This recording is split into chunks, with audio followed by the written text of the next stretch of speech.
It's summertime, and at California's Orange County Fair, the games are on. People are tossing ping pong balls into fish bowls, shooting water guns, throwing darts at balloons. But on the other side of the fairgrounds, kids are playing a different kind of game. Want to try out the buzzers? Number 1. Number 2. Good. Number 3. It's a quiz show all about chickens. Poultry genetics. Fill in the blank. And actually, other kinds of poultry too. Ducks, geese, quail, turkeys. It's called Avian Bowl, and the players take their bird facts very seriously. These kids would know an Orpington from a Cornish hen. Really a good idea to have your finger on the buzzer, but don't cover the light. Most of the contestants are part of 4-H Clubs, a nationwide youth program that partners with universities to grow leadership skills and knowledge in a wide range of topics, including science and agriculture. The official quiz questions are so closely guarded, we weren't allowed to record them. What the cluck? But lucky listeners, today we are bringing the games to you. Get ready for an unfold edition of the Avian Bowl. Because this episode, we're talking turkey about poultry.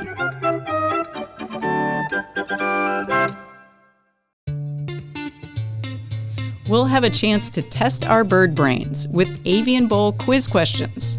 And then we'll hear the latest on the spread of bird flu and how the virus is reshaping animal science education and the world of competitive chicken showing. Coming to you from UC Davis. And UC Agriculture and Natural Resources, or UC A&R. This is Unfold. I'm Amy Quinton. And I'm Caroline Champlin. Caroline is a writer for UC A&R. If you haven't heard of us, we're part of the UC system, and our job is to make university research accessible for people to learn and use in their lives. Which sounds like a really big task. It's a huge task. The communities we serve includes farmers, home gardeners, youth in nutrition classes, people preparing their homes for wildfire, and in this case, kids that are curious about chickens. Which brings us back to the Avian Bowl. The competition was started by a poultry expert affiliated with UC Davis and UC A&R. Most of the players are 4-H members. Basically, it's a way to connect young people with university knowledge. And instead of just telling you about it, why don't we get right into the game ourselves? Let's do it. All right, Amy, do you think you're smarter than an avian bowler? No. Well, we will see soon enough. I will be the quiz master today, and I have 4 questions for you. Do you have your buzzer ready? I do. Great. Okay. So excited. All right. First question is from the Eggcyclopedia section of the Avian Bowl manual. This part of the egg changes color depending on what the chicken eats, but that doesn't indicate nutritive content. What part of the egg are we talking about? Well, that's no yolk. Oh, it is though. It is. It is. It's a yolk. Okay. It is. It is. Very good. Very nice. Okay. Second question. A little bit harder. To break out of an egg, a chick uses this sharp, horny structure located on the tip of its upper beak. What is that structure called? Oh my gosh. I don't know. I would call it a beak. A pointy beak? I don't know. It is called an egg tooth. An egg tooth. Interesting. Okay. Okay. All right. Next up. Okay, this next topic stumped both teams in the Avian Bowl this year. Can you name this egg dish? It's a savory kind of egg pudding and a good way to use stale bread. Wow. Got me. Not a quiche. Not a quiche, but close. No, I don't know. It's called strata. Strata. It's something that my grandma used to make all the time, actually, and we would always just call it a cheese bake or an egg bake. Yeah. Okay. Interesting. But now we know the technical term. So did I win? No, what do I win? An egg? Great question. Well, you have one more. You have one last question. Let's see. Oh, okay. Okay, so in the past, the term fowl plague was used to describe outbreaks of what respiratory disease in poultry? It's got to be avian flu. That's exactly right. Bird flu. also called avian influenza or H5N1. And this is a hot topic because we're actually in the middle of a fowl plague of our own right now. Right. The current outbreak of avian flu started in 2021 and has spread like crazy since then, killing wild birds and domestic poultry. Well, because of that, the state veterinarian put a ban on chicken exhibitions at state and county fairs, which has upended life for kids in the avian bowl because many of them competitively raise and show chickens. And despite the ban at fairs, many still have chickens at home, waiting till it's safe to get back into the spotlight. And I hear you got to see some of those chickens shake their tail feathers. I did. I met up with Daytona and Sky Jones, sisters who live in Orange County. Here's Daytona. Would you please walk your bird starting at this side, go to the other side, pose, and go back and pose again? They showed me their backyard chicken, Lulu. Sky played the bird handler, and Daytona the chicken judge.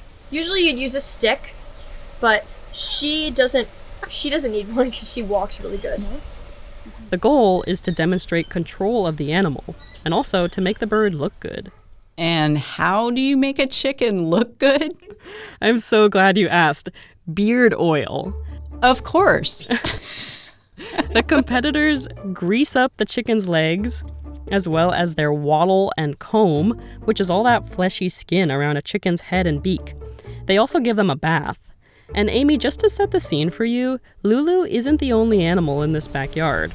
I'll let Daytona tell you. 3 doves, 1 pigeon, 3 quail, 2 bunnies, 5 guinea pigs, 5 chickens, 2 ducks, 3 dogs, a cat, a lot of fish, box turtle, and 1 giant tortoise. Oh my God, that's a lot.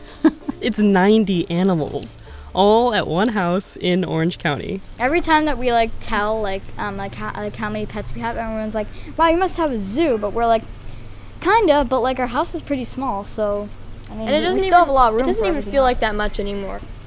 If we ever got a bigger amount of land, we might get goats, or turkeys would be awesome. I really like geese. I feel like we're a very bird family. We love chickens. We'd love to get more. We have a morning routine and an evening routine and a midday routine. This is the girl's mom, Janet. And people often ask, do you go on vacation? And I say, no.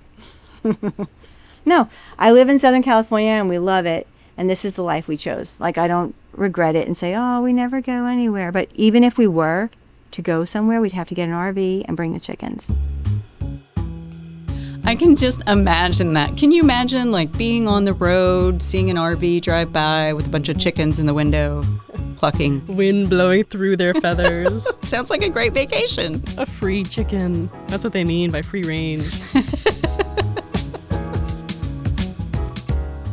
And chicken showing is the girls' main extracurricular activity. Their mom says it teaches responsibility and keeps them off screens. Putting a bird in a child's hand for the first time and they think oh my God, it's so delicate. Oh my God, it's so soft. And it's not pecking me. And everybody thinks the chicken's going to peck them and they think, wow, they're going to be ferocious. And they're so gentle. And there's just a transformation that comes over the child that's like a moment, a light bulb moment. Just, wow, I never knew. In the last year, they've missed out on at least 8 competitions because of bird flu. Janet is worried a long-term outbreak could be an existential threat to chicken showing. Sounds like it's a really difficult situation. Yeah, I would not want to be the state vet. The authorities are really trying to thread a very thin needle. That's UC Davis professor and UC A&R poultry expert Maurice Pitesky. On the one hand, the fairs are these amazing experiences for all that are involved, children all the way to adults. It's a great way to learn about agriculture. But as a veterinarian who focuses on epidemiology and disease transmission, the reality is that you always have this risk anytime you bring animals together. We called Maurice to learn how long avian flu might stick around. And he told us it's important to know how the virus got here in the first place. I'm looking at you, wild ducks and geese. Those guys are the main carriers of the virus. They migrate to into the Arctic during the summer, And in the summer, we have all these different waterfowl from different flyways interacting with each other. It's one big summertime bird party. Unfortunately, it's kind of a global super spreader event. So when they come down in the fall, they're probably going to bring virus down with them because you're going to have all these ducklings and goslings that are having the virus transmitted from their mommies and daddies, if you will. And then in the fall and winter and spring, that's when we've historically, over the last 3 years, seen significant increases in farms that are affected by the virus. Those wild birds infect domestic birds through all kinds of vectors: water, people, equipment, feed, flies, beetles, even air currents. And when a farm chicken gets sick, it isn't pretty. Kind of like a gurgling or almost like almost a cough coming from the trachea, and there's just some gunk in there. So you can almost hear this kind of rattling as the chicken's breathing in and out through the trachea. That bird has a very high potential of dying. Sometimes 100% of the flock will die. And we're not just talking 1 or 2 chickens here. When you go to a commercial poultry facility, you're often seeing total numbers of birds in the hundreds of thousands, if not millions. And if avian flu is detected in a farm, there's no treatment. The government requires the poultry house be depopulated. There's a farm in Arizona, unfortunately, that just got hit, and they had to euthanize, millions of birds. They had, I think, a total layer population of close to 5 million birds. It's devastating and emotionally difficult, economically difficult, and those challenges kind of percolate to consumers. Bird flu is particularly dangerous, Maurice says, because it's an RNA virus, and those tend to mutate a lot. That feature makes it good at adapting to new hosts. In the case of this outbreak, that now includes cats, foxes, coyotes, raccoons, sea lions, and dairy cattle. That's significant for us as Californians, in the sense that we have the largest dairy industry in the U.S. We have a relatively large poultry industry, and we have a lot of waterfowl. So, no pun intended, we're kind of sitting ducks for this virus. Normally, summertime in North America would mean a break from the flu because most of our birds are out of town for the season. But now with all those other animals carrying the virus, we've got a year-round problem on our hands. It kind of checks off all the criteria of being something that seems to be in North America now, kind of for to stay at this point, unfortunately. He says bird flu is looking like an endemic disease, which could mean future disruptions to the world of chicken showing. I know there are some people that are so keen to prevent disease transmission that they want to basically ban shows. That would be a huge shame, Maurice says, because agricultural education programs like 4-H can be such a valuable way to teach young people about science. So what does Maurice recommend if kids can't show birds? Well, he suggests preparing young people to solve the problem of bird flu, which is exactly what some 4-H advisors are doing. They're launching a laboratory program for kids to study bird flu under a microscope by making a harmless replica of the virus. Meanwhile, Maurice and his lab are taking another approach to communicating about infectious diseases in poultry. They're making a board game. Oh, cool. Like Operation for chickens? That sounds fun.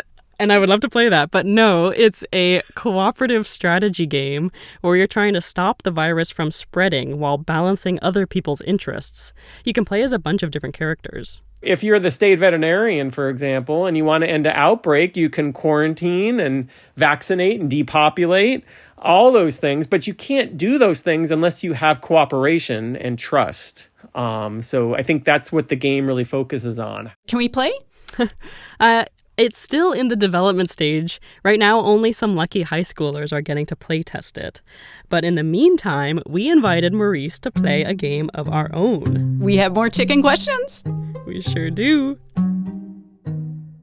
Since you're a bird expert, I'm wondering, can I throw some avian bowl quiz questions at you? You can. I don't think I'll do very well, but you can. No, we'll see. Okay, well, the first one. It's a definition question. It's the long, curved feathers of a male chicken's tail are called what? I do not know.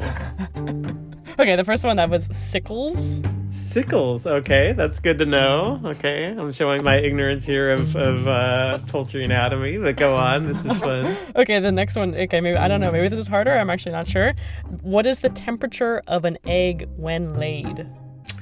I would probably say about 102 degrees. Close, very close, 104. 104, okay. Right there. Okay, one more. Some symptoms of a sick chicken: coughing, sneezing, rales, and lacrimation.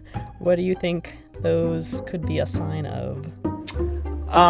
Respiratory disease, so infectious laryngotracheitis, infectious bronchitis, avian influenza, Newcastle disease.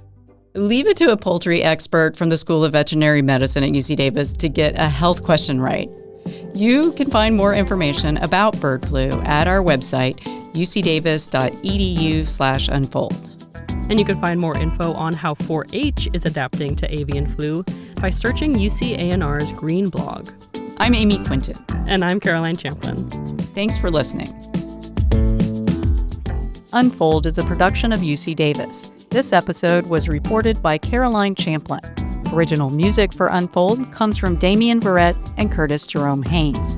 Additional music from Blue Dot Sessions.